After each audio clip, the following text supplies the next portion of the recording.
my third video. I don't really know what to call this because this is starting to venture, ironically, out of the anorexia territory into the art territory. Okay. And in a way it makes perfect sense because trauma can be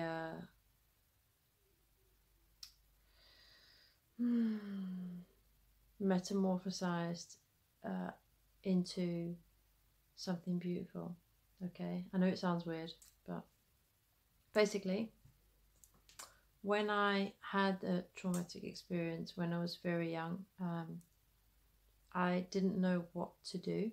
All I know is that I didn't want to be there while that thing was happening, so I left my body. Okay, and I wanted to escape so bad that I went somewhere else in my head while it was happening, right? And that connected me with spirit at a very, very, very young age, and it's never left me. Okay. And I always drew a lot. I always felt compelled to draw and make something, create something. And I also used to write a lot as well. I have a lot of poems and writing go through my head that I just don't write down because it's usually when I'm walking or when I'm in the middle of doing something else and I just don't get a chance to write it down. Anyway, so this video is probably not going to be that long, to be honest, but you know, if anyone's looked at my art, some of it's a bit, woo, it's a bit out there. And even when I look at it sometimes, some of it just freaks me out. Because, sorry, I was just thinking of blocking something over here. Because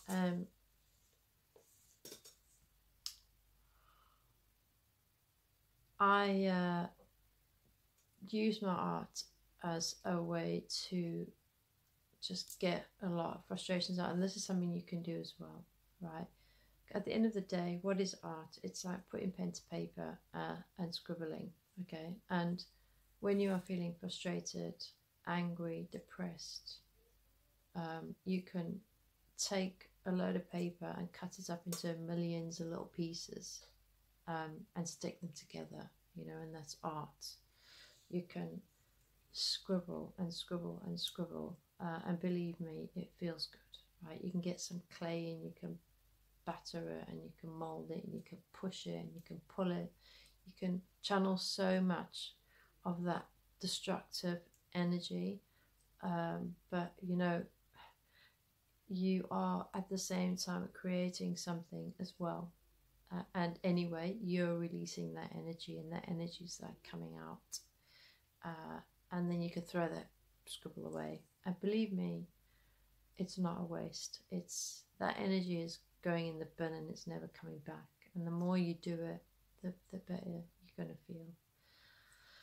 And what I found was that I would scribble, and I get like that energy out, and then after I'd gotten those initial scribbles out, I'd start, you know, drawing other stuff, and I realized that because I had this connection so early on in life, I'd constantly had that connection. I obviously didn't realize until I was much older that that's what happened and everything. But anyway, I have been channeling artwork my whole life. Okay, and I started studying after I had my hypnosis experience, and I released their memory and I realized what was going on, and looked at the cycle, on realizing that somebody who does harm to someone hasn't been healed. Basically, I realized I needed to do something to sort this mess out, basically, of how trauma just gets passed down from one generation to the next. Okay, and I didn't want that to happen to me, right? I didn't want to pass my trauma down to anybody or onto anybody else. It's like a disease, really. If you don't if you don't heal yourself, you're gonna just, you know, transfer all that pain in some way onto yourself and onto others. Okay, so I actually see it as a sense of my duty, a sense of responsibility to humanity and to myself to sort myself out. Okay, and why wouldn't you want to do that? So anyway, the point I'm trying to make is that because I realized that, I really got drawn into healing and health and healing and everything. And then I started studying metaphysical healing because I thought, well, what can I do? What can I do about this? What can I do about this? And I panicked about it. I thought, what on earth? How can I, you know, you want to save the world. You want to just like make everyone better for the sake of everyone else in a way, you know. So I started studying metaphysical healing. That was the first thing that I technically studied, and I got a fantastic book by Barbara Ann Brennan about auras and energy and how different traumas sit in our energy fields and how our souls are around before our physical bodies are, and all of that. And when I started studying the energy structure, you know, of the human energy field with all the I don't know how much you know about the energy field if you've come at this from an anorexia point of view, if you're somebody who believes in all that or not. But when I realized I was channeling artwork because I started learning about the chakras, the energy centers in the body, and they are like vortices, like spinning vortices of energy. And your whole body is just an energy, like your physical body is so small.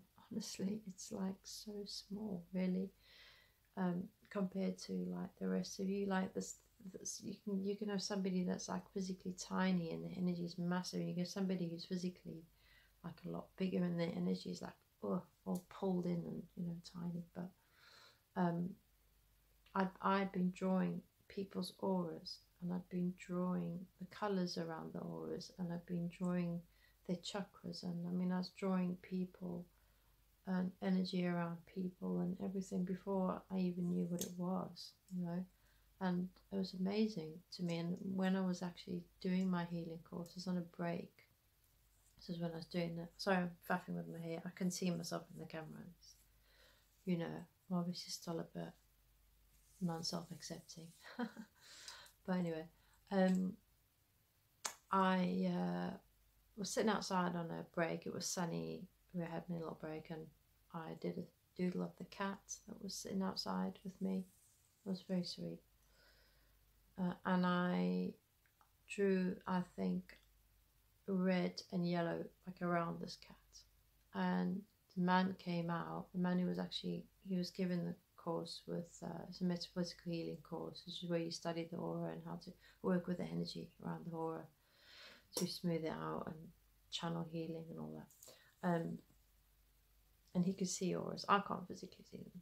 I can't see them. Well, I mean, I know I'm capable, but I don't. And he said, "Oh my God, you just, like, can you see that cat's aura?" I'm like, "No, I can't." And he said, "Well, you've literally just drawn the cat's aura. Those are the colours, and that's where they are in the cat's aura." Like, really? You kidding me? So yeah, I've had a lot of affirmations about things like that. So this is the creativity part of this whole scenario, okay? So I know I'm talking about myself, but talking about myself, but I'm not just myself. I'm an aspect of you. I'm an aspect of every single person out there. Every single person out there is a reflection of something in me. So I don't feel like I'm talking about myself, because I know I'm not the only person who's gone through trauma. Everybody goes through trauma. I'm not the only person who's ever had anorexia, and all I know is that I've watched so many videos on YouTube by people that I have so much respect for, that have put themselves out there and been so brave to share their life experience and put themselves on the line, basically. Because let's face it, there's a lot of haters out there, in there, and I don't really care. But yeah,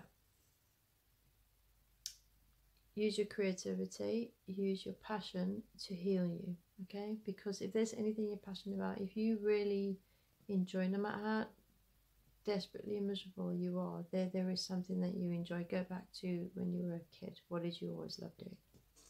And that's what you need to do to make yourself better. Like, you know, I just drew and did art all the time, and I still do it. I did stop for many years, but it's come back, thank God. And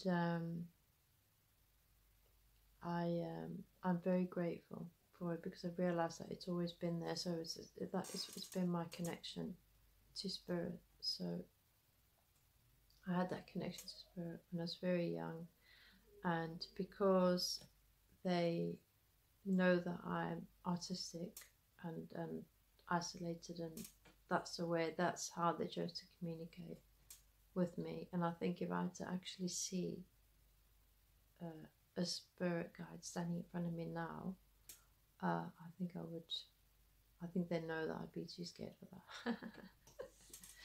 that. Even though I really wish it would happen. That's sort of not how it works. I have had visions, but they're usually out the corner of my eye, or they're in dreams. And then I have some sort of affirmations through synchronicities and through things that come up. Like, I will have a dream about something that I'd never seen before. I'll research it, and lo and behold, there it is. I had a dream about a white cat with two tails. Okay. I'm going to tell you the story just to sort of prove that I'm not totally crazy, right? And then I'm going to go.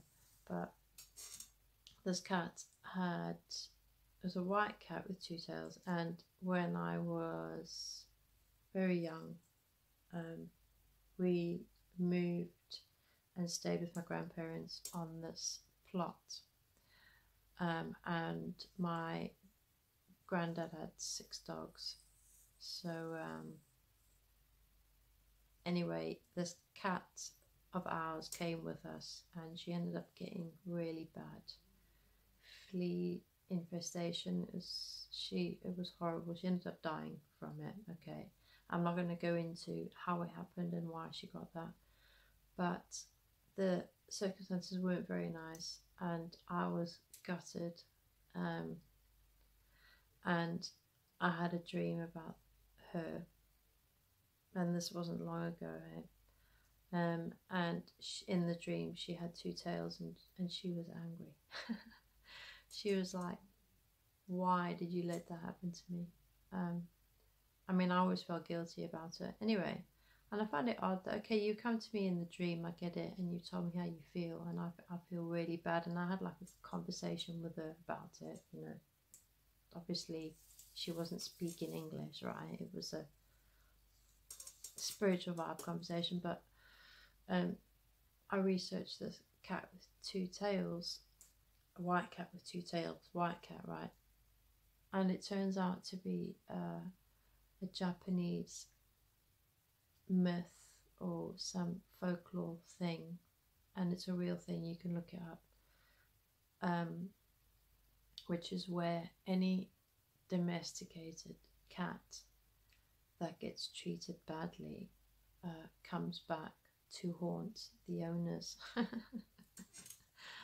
Okay, and I thought, yeah, that's really appropriate. So yeah, she was not happy, and I felt awful about it. So yeah, you can take that any way you want, but to me, that's, you know, that's how I get communications, and through dreams. I have messages through dreams, but you need to find your passion, and your passion will heal you, and it's there. And once you get through the storm of working your way through, you will always have something to work on, you know. But once you actually get to the point of loving yourself, you know, as far as I'm concerned, that's the battle won. And what you need to do is redirect that energy. Instead of turning in on yourself and hating yourself and trying to change yourself, do not change yourself, right? Anorexia is a massive I need to change myself thing. What is it about yourself that you're trying to change, you know? As soon as you start loving yourself and caring about yourself and eating properly, and you know what eating properly is, and getting exercise, not over exercising, like get enough sleep, you know, not too much sleep. Don't sleep to avoid eating. Yeah, I know it all, I did it. Sleep to avoid eating, like, oh my gosh. You will look and feel beautiful, and you won't actually care whether you're technically beautiful or not. You will just be, I can't tell you what a relief it is to be so self-accepting, you know. And I actually am not 100% self-accepting. I know that, otherwise I wouldn't struggle so long to make this video, because I'm so self-conscious about how I look on camera, seriously. But I don't care, because I need to share this. I feel like I've not gone through all this for bloody nothing. So yeah, if you've got a passion, use it, because it's there for a reason. Okay, all right, lots of love, bye.